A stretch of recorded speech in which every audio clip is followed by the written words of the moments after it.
Dans le cadre de Paroles d'hiver, Festival des arts de la parole en Côte d'Armor, Franck Lepage présente Inculture, un spectacle autobiographique au sous-titre éloquent, contes politiques et récits non autorisés. Du langage du management d'entreprise au politiquement correct, Franck Lepage scie la langue de bois, un spectacle qui connaît un vrai succès avec déjà plus de 100 représentations. Il était il y a quelques jours au musée d'art et d'histoire de Saint-Brieuc.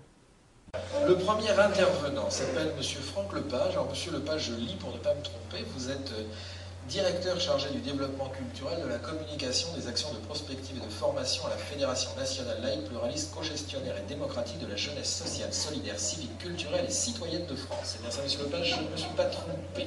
Franck Lepage ne se définit pas comme comédien ni humoriste et encore moins artiste, mais juste prophète. Chargé de la culture à la Fédération française des MJC, chargé de réflexion sur l'éducation populaire auprès de la ministre de la Jeunesse et des Sports, cet intellectuel a enchaîné les colloques à grands coups de langue de bois. Aujourd'hui, il entend bien mener le front contre l'utilisation abusive des mots positifs. C'est la grande bagarre de demain, c'est-à-dire contre tous les mots positifs qui déguisent la domination du capitalisme. J'en parle dans le spectacle, ces projets, etc. Je veux dire, parce qu'il est à peu près impossible. Comment est-ce qu'on fait pour résister à la démarche qualité ? Comment est-ce qu'on fait pour résister à l'harmonisation des diplômes ? C'est-à-dire tous ces mots-là sont des mots qui nous tuent, qui nous oppriment, et ce sont tous des mots positifs.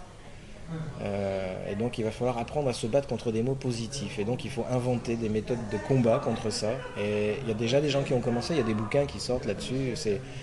En fait, c'est tout le vocabulaire du management, c'est l'idéologie de l'entreprise qui a envahi toute la sphère de la vie et il faut arriver à résister à ça, quoi.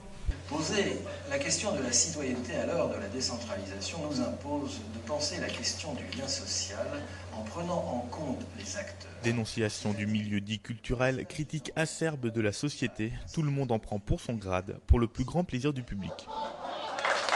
Tout le monde s'est fait assaisonner, c'est sympa. Moi je suis pas dans le monde qui dépeint, mais j'ai des copains qui sont culturels et ça me fait plaisir.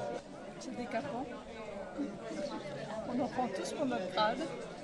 Séminaires et ateliers sur le langage, débats à la fin du spectacle ou encore conseils aux collectivités sont autant d'outils que Franck et ses amis de la coopérative d'éducation populaire Le Pavé utilisent dans la région pour mener la guerre des mots.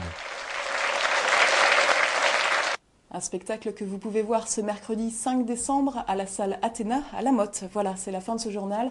Merci de l'avoir suivi. Je vous donne rendez-vous demain pour un retour sur l'actualité des Côtes d'Armor. À demain.